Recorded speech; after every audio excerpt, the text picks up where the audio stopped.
Ford Everest Ambiente 4+64, 360 camera ready. Wala siyang nilagay na 360 camera, reverse camera lang. Tapos testing natin yung head unit. Meron siyang SIM card slot. Ayan. Ito. Okay, testing natin yung reverse.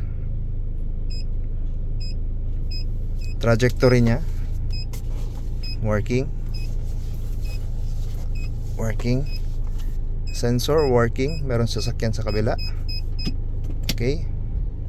Tapos aircon close, namatay rin siya. Tapos auto, open din siya. Controllable din dito, off, on. Okay, steering control working.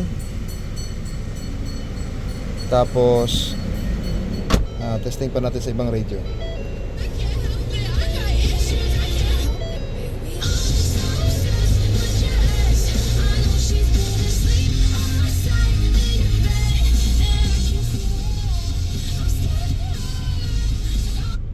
Mute, unmute.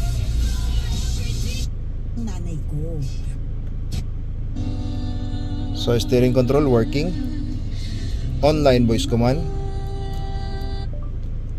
Play James Blunt on YouTube. Hindi mo na kailangan i-type yung gusto mong i-play dito sa YouTube. James Blunt yan. Okay, James Blunt.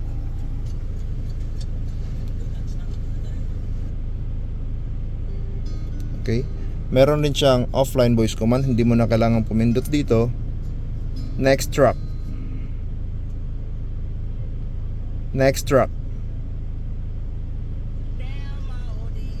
Screen off.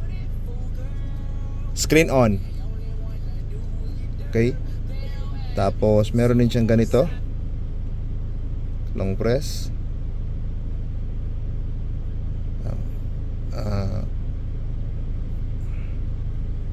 Okay.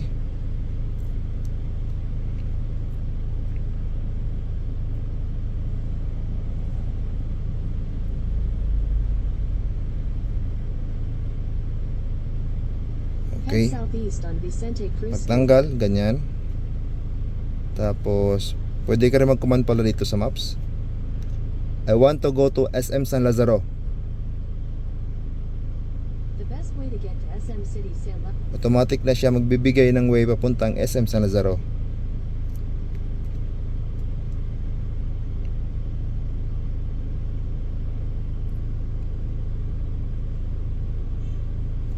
Ayun. Meron na siyang way papuntang SM San Lazaro. Okay. Ganon ka-responsive yung unit namin. Meron na siyang mga application, YouTube, Waze, Spotify, Netflix, Maps. So okay, all goods. Thank you.